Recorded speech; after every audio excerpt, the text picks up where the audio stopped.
Selamat pagi jemaat yang terkasih dalam Tuhan Yesus.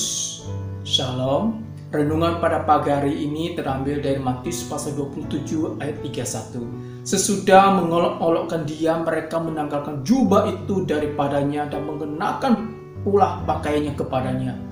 Kemudian mereka membawa dia keluar untuk disalibkan. Jemaat yang terkasih dalam Tuhan, pada umumnya orang-orang yang diperlakukan tidak adil akan menuntut keadilan.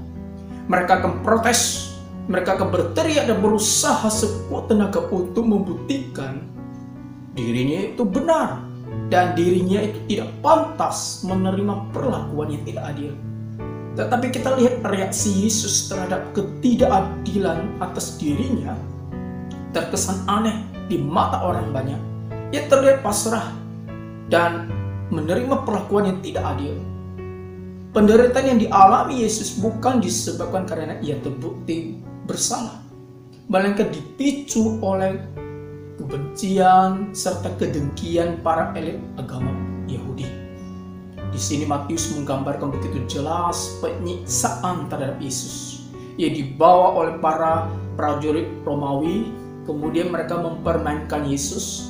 Mereka membuat seolah-olah seperti panggung sandiwara sebagai hiburan bagi mereka. Jadi para prajurit ini juga memberikan sebuah jubah, dimahkotai dengan mahkota duri dan diberi tongkat sebuah bulu.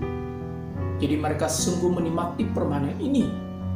Demikianlah juga tampak kekerasan yang diperlihatkan kepada Yesus, ya, dilakukan terhadap Yesus, baik kekerasan secara fisik dan mental. Mereka memberi hormat sebagai olok-olokan, dipukul, Yesus diludahi. Jadi mereka sungguh menikmati kekerasan yang mereka lakukan. Setelah mereka puas, mereka menghina Yesus, maka dibawa menuju tempat penyaliban.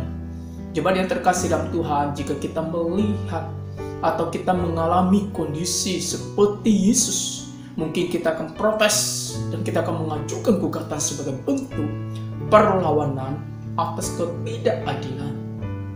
Kenyataannya, tak satu kata pun dan keluhan yang terucap dari Yesus. Mungkin karena lelah, atau mungkin memang tak perlu berkata-kata apapun juga terhadap mereka, sebagaimana ia juga tidak menjawab segala tuduhan yang diajukan oleh para pemimpin Yahudi pada waktu itu. Jadi Yesus terlihat diam saat dianiaya, bukan karena ia tidak berdaya, tapi sebagai putra Allah, Yesus memiliki kuasa Allah untuk menghancurkan para musuhnya. Tapi ia memilih diam, seperti domba keluh dibawa ke pembantaian. Jemaat yang terkasih dalam Tuhan, pada bagian ini memang tidak disebutkan alasan mengapa Yesus diam. Tetapi dalam nubuat Yesaya dijelaskan mengapa Yesus diam, yaitu dalam rangka menggenapi nubuat mengenai hamba Allah yang menderita dalam Yesaya 53 ayat 7. Dikatakan dia dianiaya tetapi dia membiarkan diri ditindas dan tidak membuka mulutnya seperti anak domba yang dibawa ke pembantaian. Seperti induk domba yang keluh di depan orang-orang yang menggunting bulunya, ia tidak membuka mulutnya. Jemaat yang terkasih dalam Tuhan Yesus, ketika kita mengalami pergumulan berat, mari kita belajar, ya, berdiam diri di hadapan Tuhan. Kita juga mencari kehendak Tuhan. Kemudian kita juga bisa melihat semua perlakuan ironis yang dialami Tuhan Yesus. Kita boleh mengingat kembali, itu sebuah ungkapan betapa besar pengorbanannya untuk menyelamatkan umat manusia, menyelamatkan kita. Ia tidak hanya menderita secara fisik, tetapi juga secara rohani dan emosi.